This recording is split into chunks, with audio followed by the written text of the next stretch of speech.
Good evening. I will apologize in advance for my video tonight. I've been sick, but I have a due date. Um, Angela Hefner, I am here today to present a case on anxiety. She came in saying, the patient came in saying that her heart was racing and she felt like she was going to black out. She was a 33-year-old Caucasian female. Um, she did have symptoms of depression and anxiety. Since her last appointment, she did discontinue her hydroxyzine and her doxepin that she had upon herself. She did continue her Prozac, however, but she says it's not helping her. They started titrating the Buspar, and she said that her anxiety has increased. So her appetite's improved. There was no suicidal thoughts or ideations. The only allergies that this particular patient had was seasonal allergies. So we continued her on the fluoxetine 10 and instructed her to take the doxepin 10, and we're going to reevaluate her sleep that has been off in 4 weeks. Her Buspar is going to continue to be titrated down, and then the Vistaril will be in place of that. She also takes the Zyrtec for her seasonal allergies. She also, her review of systems was unremarkable, except for her respiratory and cardiac, but it was anxiety related.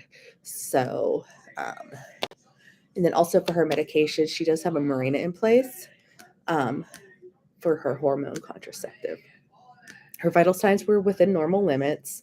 Her blood pressure was 129/84, and her respiratory were normal.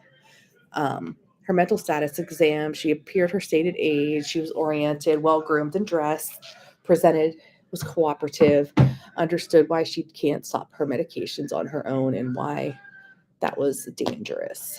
She does have a flat affect, but it brightened with interaction. Her short and long-term memory are intact. Not suicidal, generally doing well minus the anxiety. So my diagnostic impression was her generalized anxiety disorder because her behavioral responses to the stimuli, her isolation, her panic, her irritability, her sleep issues, concentration issues, and especially her somatic symptoms that she has presented with.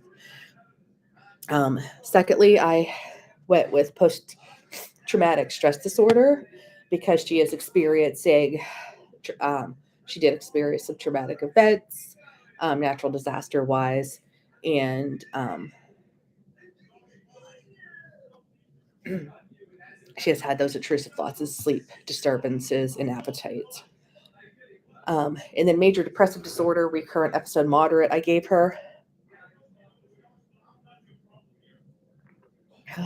because she does have the flat affect, the moods, the down, the sadness, moving more slowly than normally. Sometimes she says people notice, but I did not notice that in this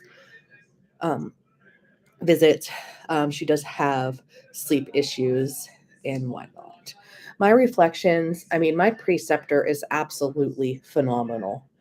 She's the best one, minus Dr. Feaster, that I've had. So Sinclair is a pretty awesome place to do your preceptorship, by the way. She's always advocating for her patients. It's essential to also develop that therapeutic, professional relationship with your patients so that they have the trust, especially with our mental health patients, being mellow and calm and helping. If I can be half of what my preceptor is with calmness and how she handles things. My case formulation and treatment plan.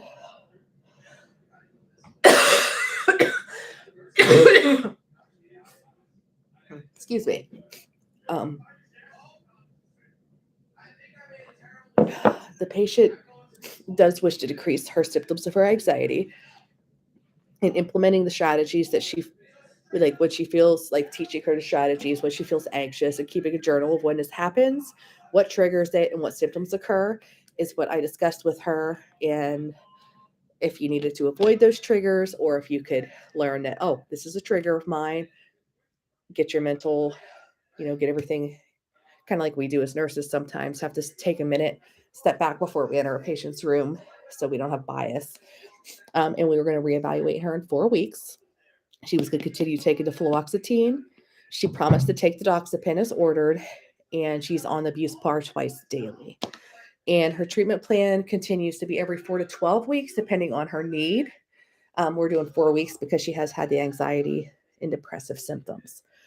And CBT would be great. It would help with her diagnosis and maintaining her behavioral modification and to learn where her triggers are. We reviewed it with her. She agreed. We told her about 911 crisis, going to the ED, calling us, if it worsens, even being able to move up her appointment. She is understanding, and we plan to see her in 4 weeks. And that is it. Thank you for listening. Have a great night.